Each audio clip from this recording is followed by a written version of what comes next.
Good morning, everyone, and thank you for attending today's webcast, Unlocking the Power of Custom Objects in Vault.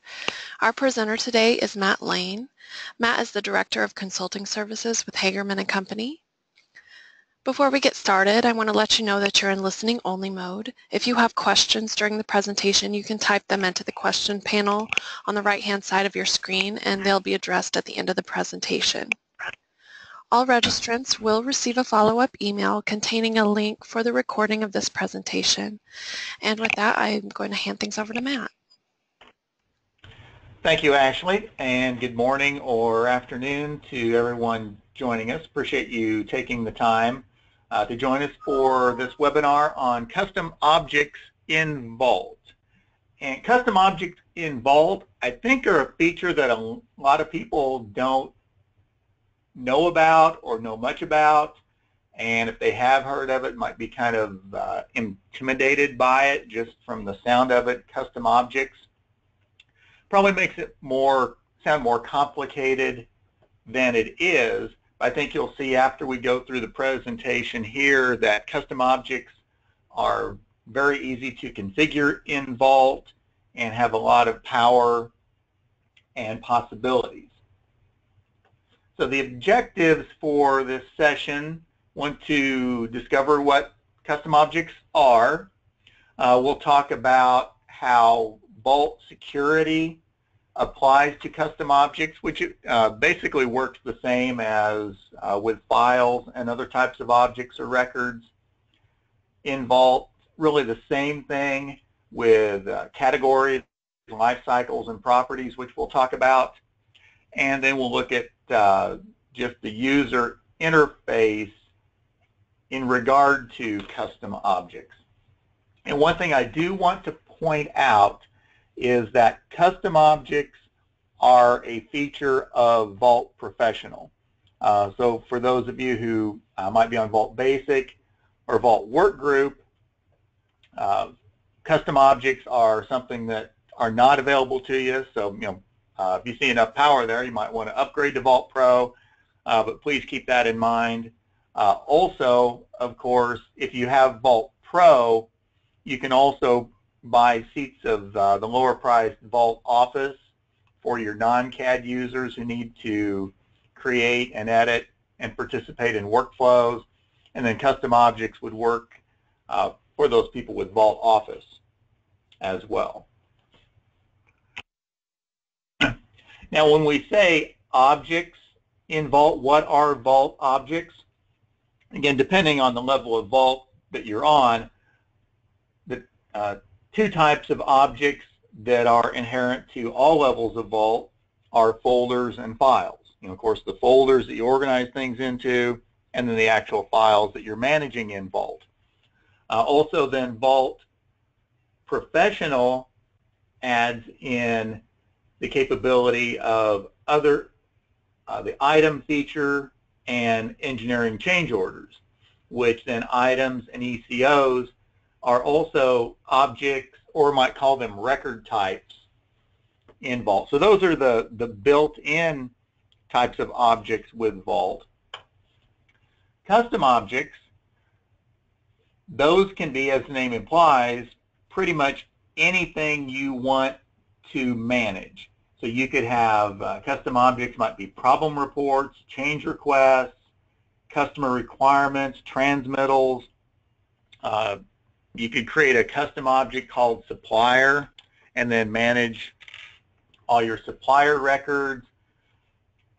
Basically, any type of record you wish to create and manage can be set up as a custom object in Vault Professional. At this point, I've got about a 2 or 3 minute video, which I think gives a very concise introduction to custom objects.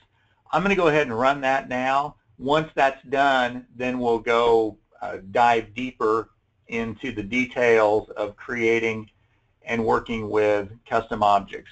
Also, one thing you'll hear at the start of this video, they'll note that the custom object capability was first available in Vault 2013. So the video talks about new with 2013. So the custom objects have been around for about 4 years now. So let me go ahead and queue up that video, and then we'll go come back and do a deeper dive into more details.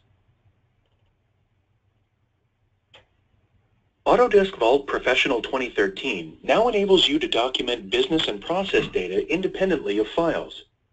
Custom objects are simple but highly configurable placeholders for any valuable project-related information, ranging from something as simple as a list of contacts to more complex groupings of assets, tasks, and processes. As an example, let's configure a task list for use within Vault.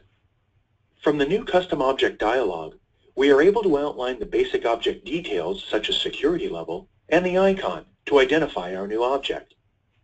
Custom objects take advantage of existing Autodesk Vault category functionality, enabling you to configure lifecycle schemes to apply state-based securities and access properties for each object entity type. You can also define custom object category rules to apply these settings upon creation. Custom objects fit seamlessly into the Vault Explorer interface, integrating nodes and buttons directly into the navigation pane, allowing each object type to be identified with its unique icon. Because you can create virtually any association between Vault data, with custom objects it's now possible to add process to your data management tasks. Creating a new task from the Project Explorer, we can add property details such as start and completion date, responsible engineer, detailed descriptions, or even link documents and other objects. In this instance, we'll quickly find some design documents with a simple file search, then link them to the task. We'll also link the names of 2 team members from the contact objects assigned to the task. Because you can now organize, filter, and report on custom objects, it's easy to track important information, such as identifying places where our object is associated with an incomplete task. We've located the Work in Progress object, and we'll try to change its lifecycle state to complete. Because we're taking advantage of transition rules in our custom objects, we get an alert indicating that all linked documents need to be released in order for the task to be complete. With broad possibilities for application and support via the API, custom object building is one of the many powerful capabilities that make Autodesk Vault far more than just a simple data repository.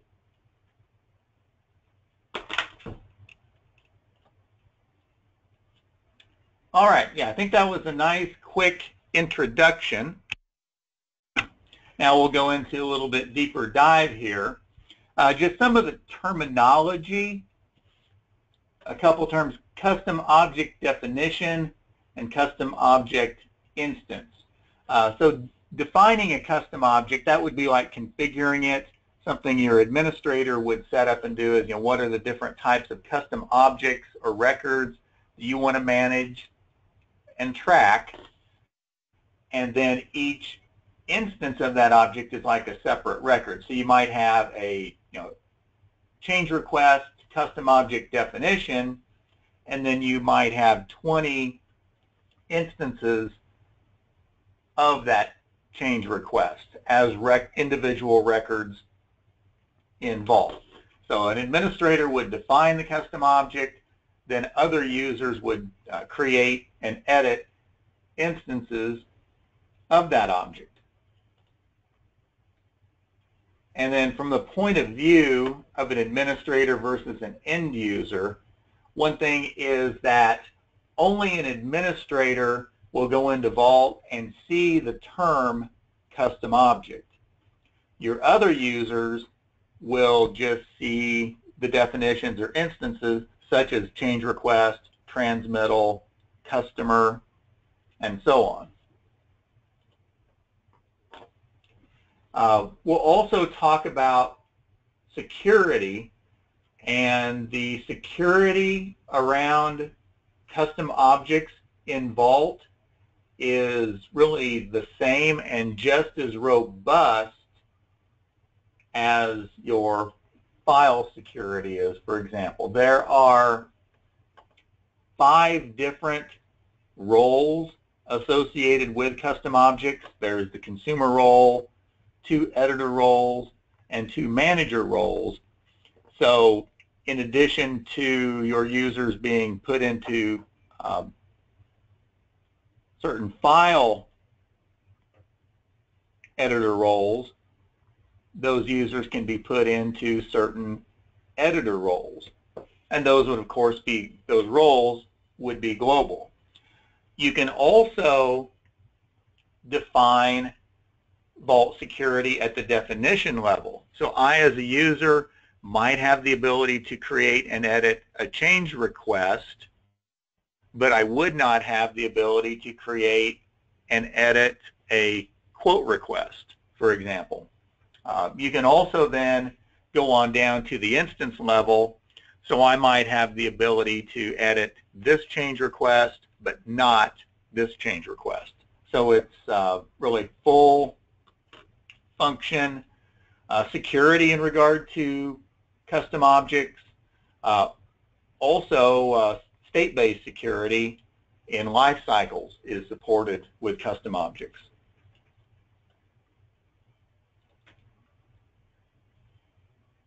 And I think I've probably talked about these. Yeah, I'll show more of this when we get into the demonstration. Then from a user interface standpoint, again, custom objects are fully and automatically integrated into the user interface in terms of the navigation pane, preview panes, navigation tabs, headers, creating new records, searching, filtering, and so on. So here you can see some examples. In my particular Vault here, you can see I've created a couple of custom object types, change requests and problem reports. So now they automatically show up in my as tabs here. When I go to find, and I can filter, only look for items or files or change orders, well then those custom objects I've created automatically now come up to filter on within searching. Also, this would be my file list.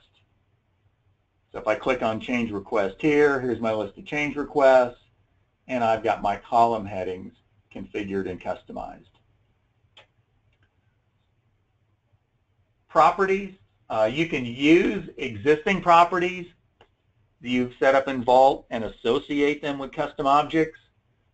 You can also create new properties. So I created a number of custom properties to associate with my change requests, and in setting them up, I prefixed all of them with CR. So when I sort on file name or property name in the list, they're all together. You can see all my change requests, I'm going to track them by the change reason code, the number, the priority, the purpose, related problem report if someone has submitted that, and change request title. And you can see my change request priority, I've set that up to be a drop-down list where I can set it from a drop-down list of high, medium, or low. And then if you do any custom reporting, of course, then all these properties associated with the change request would appear in your custom reports. And then categories.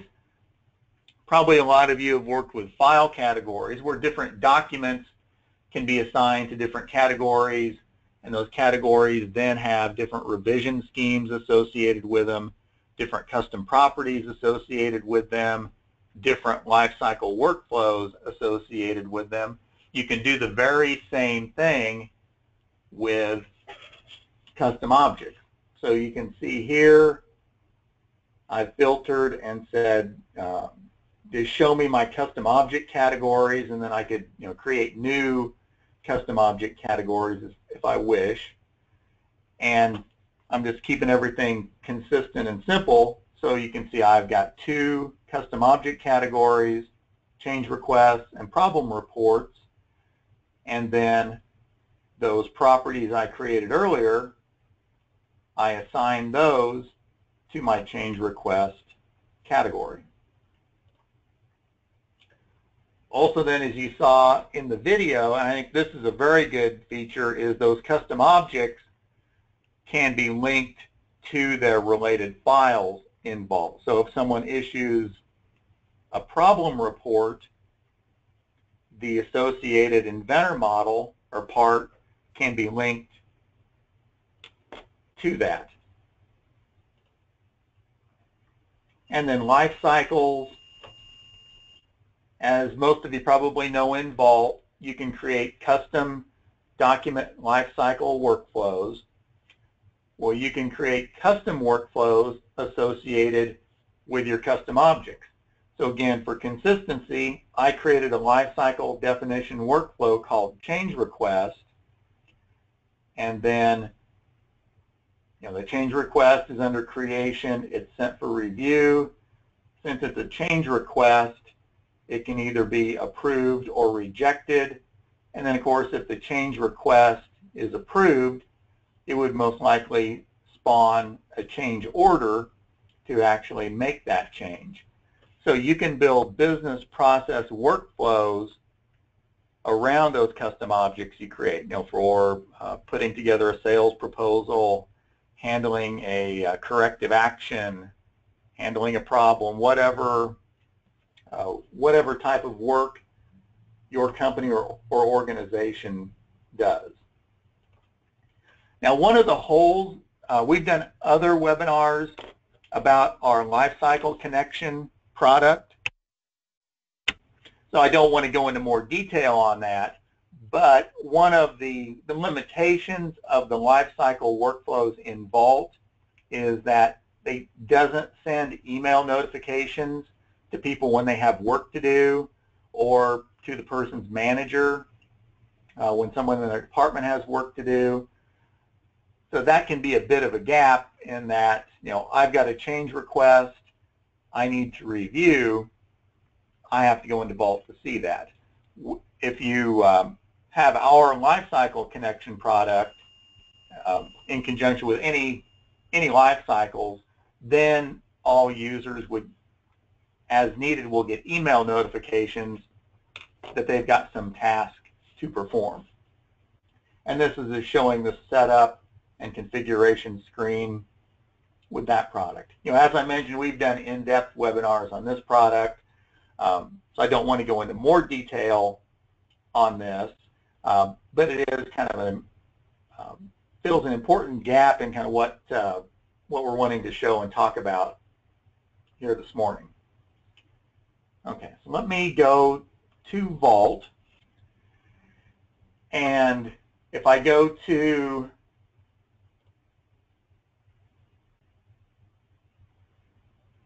I'm going to do some administration things first. One thing we talked about was security. So now if I go into global settings and roles, you can see that there are a number of roles associated with custom objects. If someone's a consumer, they can just see them. If they're a custom object editor, then they can create custom objects or records, edit them, rename them, and so on. Of course, if somebody is in the level 2 role, then they can delete and so on. So then if you have users, so if we go to Dave Designer,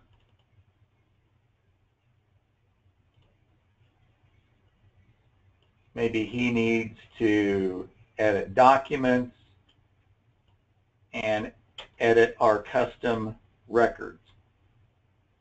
So now Dave would have the ability to work with custom objects in general in Vault.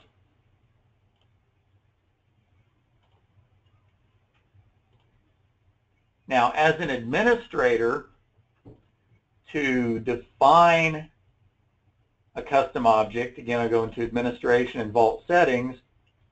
Since I'm an administrator and I'm in Vault Professional, I have this Custom Objects tab.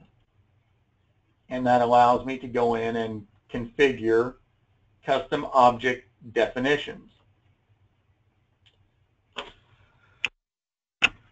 And right now, I've just got those two types set up: change request and problem report. Now, if I want to edit or just show you what's involved here, really not a lot of setup here. Just to define the display name, both singular and plural. You can use a default icon or have a little custom icon associated with those objects. You can also then customize the security beyond just the general role-based security. So we gave Dave the ability to edit custom objects in general, but maybe for change requests, we deny him the ability to edit change requests. So in general, he can work with custom objects, but we're not going to let him work with change requests.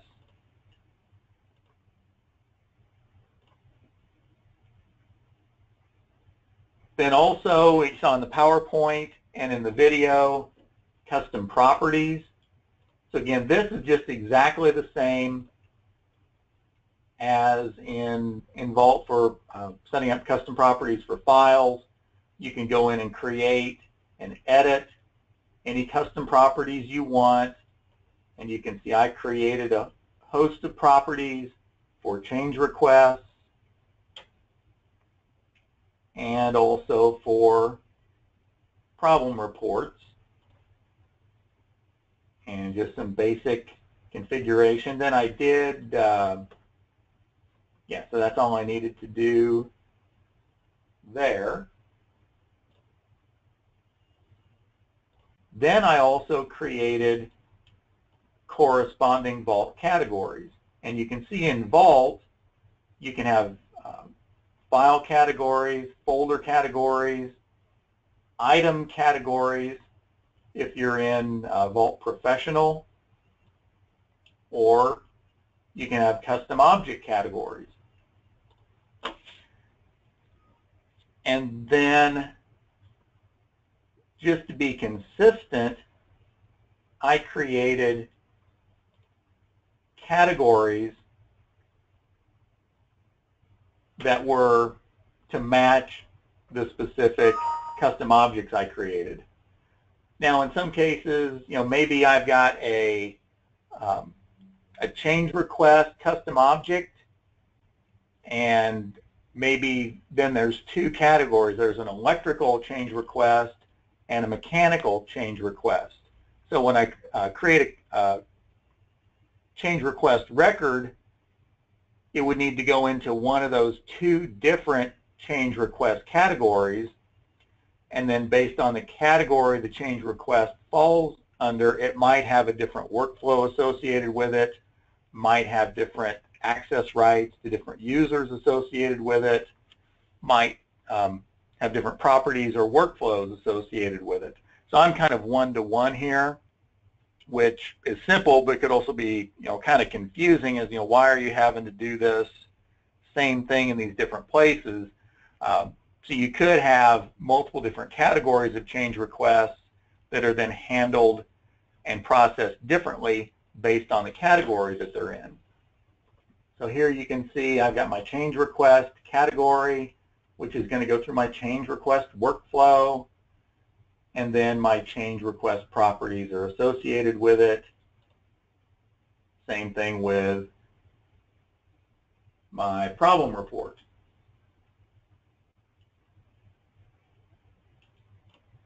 So that kind of, I want to go into my lifecycle. So you can see I have created a change request lifecycle definition workflow along with one for problem report. And you can see these are the different states in my change request workflow. Now just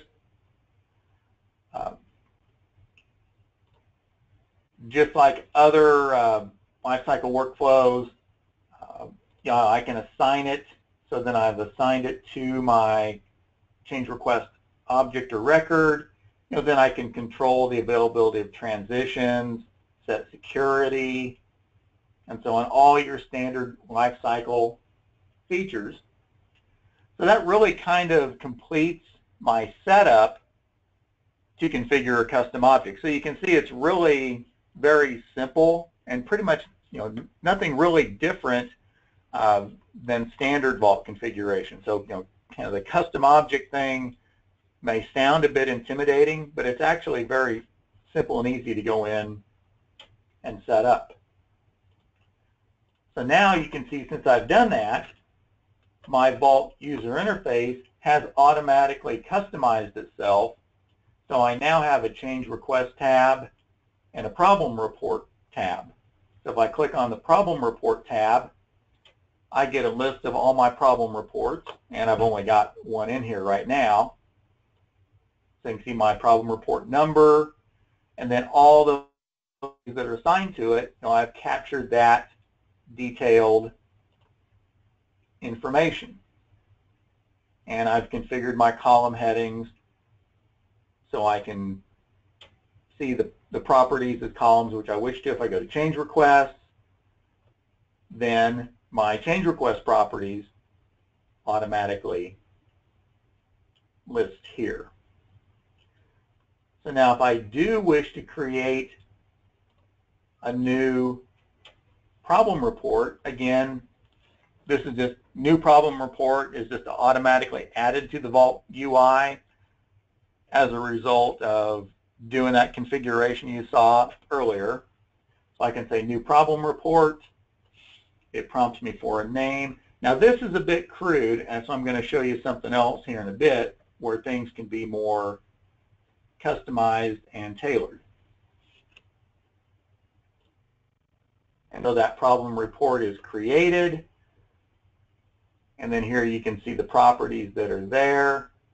And again, this to me is a bit crude, but then I can go in and edit in all of my custom properties associated with that problem report.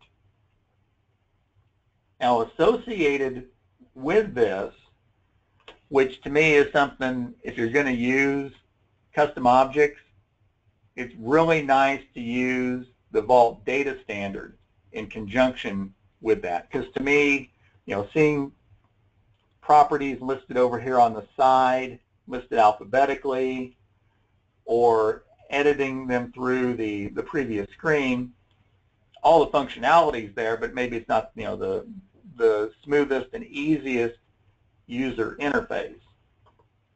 So with Vault Data Standard, to me, they're a really good fit to use with custom objects. And this is not a Vault Data Standard webinar, so I'm not going to go into a lot of details here. With Vault Data Standard, it allows you to configure custom property pages, custom tabs, custom wizards. So when you create a new record or new object, it'll automatically prompt you in a nice form with either type-in fields, drop-down lists, automatically take out the next number. So to me, these would be really nice forms to have in conjunction with my problem report or my change request. So then I'm not going to go ahead and configure that for these, but again, just to see what that would look like.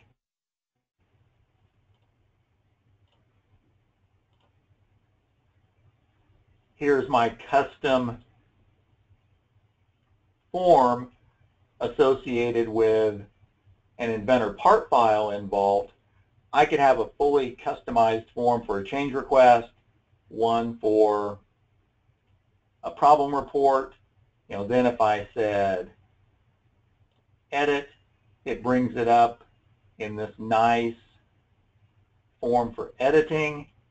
Or if I said new, here I'll say new standard file, but I could say new problem report, new change request, and then you get a very nice form to pick and fill in your information. So to me, if I was really going to use custom objects in my organization and really have it set up and nice for all users, I think using the Vault data standard and having custom forms and wizards with each custom object type is a very powerful feature. So kind of a summary of custom object capabilities. Custom objects allow you to create and manage records of any type in Vault. Not just what Vault gives you, folders, files, and then maybe items and you can create and manage records of any type you want or any type you need for your organization. You can associate any custom and pertinent properties with those records. As you saw in the video, you can link those custom objects to other related Vault records or files. Showed how the security is totally configurable as needed. No limitations there. You can, above and beyond the standard capability, if you're using Vault Data Standard, you can create and associate custom forms and wizards with each type of custom object. Then those custom objects can have their associated Vault Lifecycle Workflows as needed for your business. And if you have our Lifecycle Connection software, then people can be automatically notified when they've got work to do in regard to a corrective action procedure, a problem report, a change request, a customer proposal, whatever they need to do. So that kind of summarizes what I wanted to show here in regard to custom objects. Like I said, it may sound a little intimidating, but when you get in and see what it takes to do it, it's really not hard and not much different at all than the other configuration in Vault.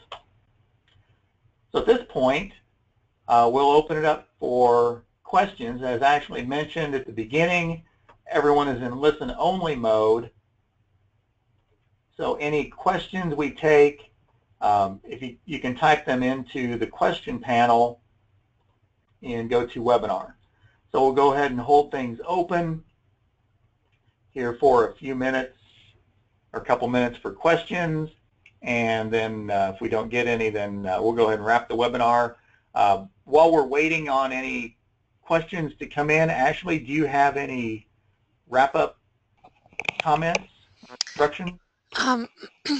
Well, I would just say that if you could take a few moments to fill out the short survey that pops up as we exit today, we would appreciate it.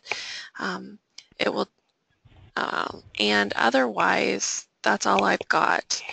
We can hold it open for a couple more minutes, though, just in case someone thinks of something.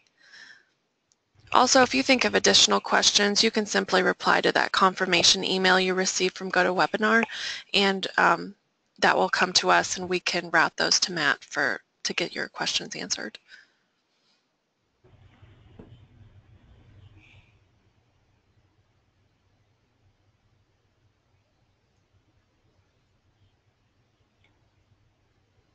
Okay, at this point we've not had any questions, so I think we can go ahead and wrap up. And again, as Ashley mentioned, everyone can feel free to contact us directly with any questions or additional information that they might need. Other than that, appreciate everyone joining us here today, and hopefully we can be of further service and assistance to you. Thanks for attending, and have a great day, everybody.